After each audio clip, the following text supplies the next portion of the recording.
Okay, in this video, I'm going to show you how to make a set of Olympic rings.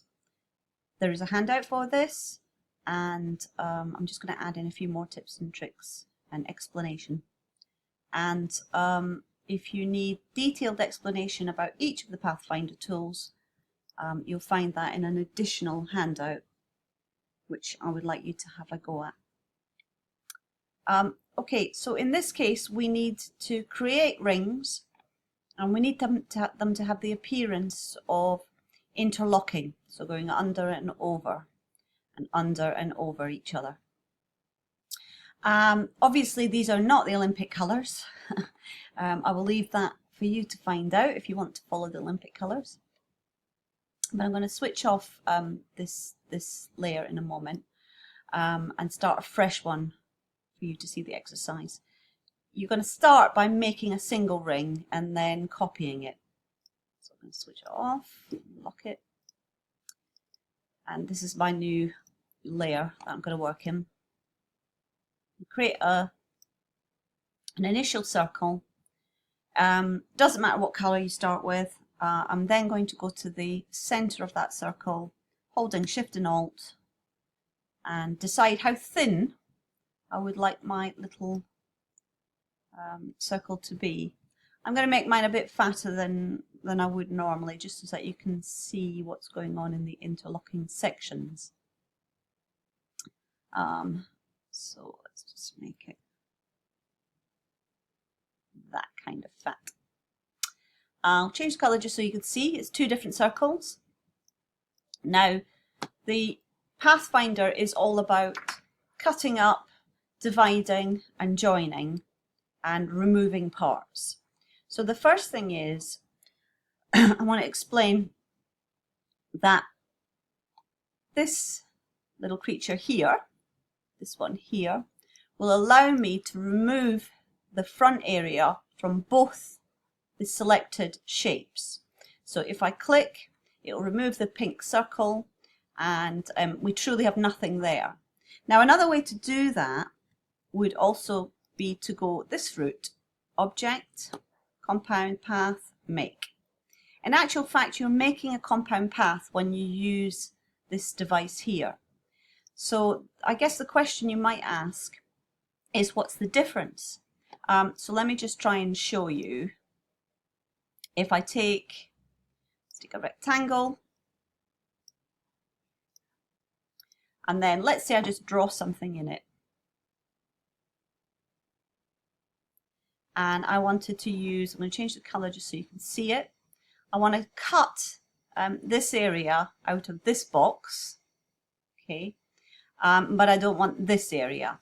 So if I select both, it's going to remove that section from the box and get rid of the extra part up here. If I attempt that through Compound Path, this is what happens. So Compound Path is good to do a simple thing like this, where there's no complication. But the minute you have something more complex, Compound Path just finds the easiest route, and it gets a little bit confused. So made a very nice job of it, but it's not what I wanted. So that's the difference between the two. But this shape you can do either way. The next thing I'm going to do is just simply resize it and copy and paste it. I'm using Alt Drag, and I'm going to put it into position. I'm going to purposely mess it up a little bit. Okay, let's put that there, and we'll put another one here. And it's just to show you, let's make that one pink. Why not? Why couldn't there be a pink country and a blue country? I'm going to take those three circles, and what will be offered to me in my control bar up here is some alignment tools. So if I've not aligned them correctly, then I could use the vertical align top or vertical align center to adjust them to match each other, or bottom. Then I'm going to take two of them, and I'm going to copy and place them down here. And I'm gonna just put them so they're gonna match very nicely. Okay. Actually, I'm just going to backtrack because I've also spotted that the distribution in between these is not correct, and I'm going to make it even worse. Let's put one there, and one there.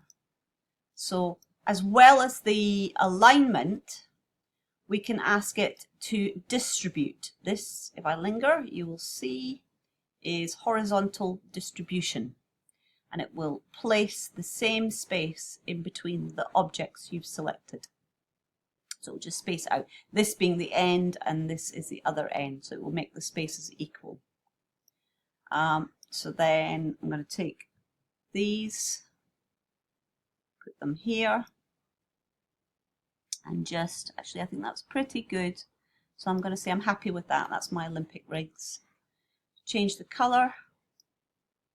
Let's go for green, make that one purple and that one green. Why not?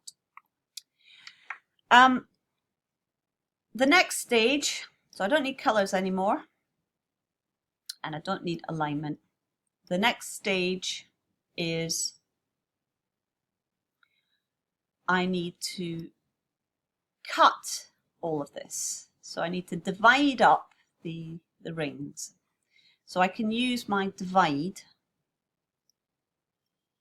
That's going to allow me to get into each section and recolor. I do need my colours. It's going to allow me to recolor each section. But I need to move into my direct selection tool. And I'm going to decide this first one's going to go over. So that needs to be yellow. So it goes over and under. And that one should go under and over. So that needs to be pink. So that goes over and under. Again, that needs to be pink. And then that one is under and over.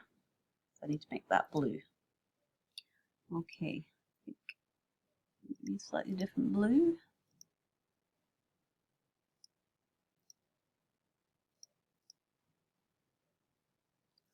Let's just change them all to the same blue. Okay, now that's lovely, except for the fact that when I zoom in, I can see these little crop lines here. So we can fix that. You can, and in the exercise, I've actually made you look at the fact that you can select areas and join them up. So I'm just going to zoom in a little bit so that we can see some of these. And you can join this bit to this bit in the Pathfinder panel by using the merge tool. This bit to this bit using the merge tool. But in fact, with something as simple as this, what I can do is actually select everything and hit the merge tool. And it will actually merge everything. So there you have it, your Olympic rings. You can use this, we can, just going to resize it. You can use this to generate other forms as well. So I showed you, you could, for instance, say no fill, give it a stroke. You could also apply effects and filters, etc. So I can add a drop shadow to this or to the coloured one, in fact, and so on. So you've got lots of options for black and white versions as well. Okay.